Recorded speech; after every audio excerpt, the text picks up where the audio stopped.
అబ్ key bar Trump సర్కార్ అంటూ గత ఎన్నికల్లో ట్రంప్ తరపున అమెరికాలో మన ప్రధాని మోదీ ప్రచారం చేసిన సంగతి తెలిసిందే. ఈసారి ఎన్నికల్లో ట్రంప్ రెండోసారి అమెరికా ప్రెసిడెంట్గా ఎన్నికయ్యారు. ఇక్కడ మోదీ అభిమానులు సంబరాలు చేసుకున్నారు. ట్రంప్కు మోదీకి ఉన్న బంధం అలాంటిది.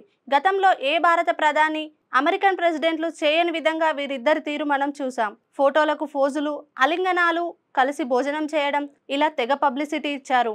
అమెరికా ప్రెసిడెంట్ మా మోదీకి జాన్ జిగిరి దోస్తే అని గతంలో లేని విధంగా అమెరికా వల్ల ఇండియాకు ఏదో లాభం చేకూరుతుందని, ఈ ఘనత అంతా మోదీదేనని తెగ సంబరపడ్డారు. ఇదిలా ఉంటే అసలు ట్రంప్ రెండోసారి అధ్యక్షుడిగా ప్రమాణ స్వీకారం చేసిన కార్యక్రమానికి మోదీకి ఆహ్వానమే అందలేదంటున్నారు. వచ్చి రాగానే అక్కడ చదువుల కోసం వెళ్లిన విద్యార్థులపై ఆంక్షలు విధించడం, పార్ట్ టైం జాబ్ చేయకుండా ఆంక్షలు విధించడంతో ఎన్నో ఆశలతో అప్పు సప్పు చేసి అమెరికా వెళ్లిన విద్యార్థుల గుండెల్లో బండరాయి పడింది. ప్రధాని మోదీ సమక్షంలోనే విలేకరుల సమావేశంలో భారత్ విధిస్తున్న సుంకాలపై అసహనం వ్యక్తం చేశారు.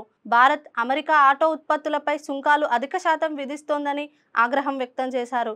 తాజాగా ట్రంప్ అన్ని దేశాలపై సుంకాలను కఠినతరం చేయనున్నట్లు హెచ్చరికలు జారీ చేశారు. యూరోపియన్ దేశాలతో సహా China, Brazil, Mexico, India, Canada ఇంకా చాలా దేశాలపై సుంకాల విషయంలో కఠినమైన నిర్ణయాలు తీసుకున్నారు.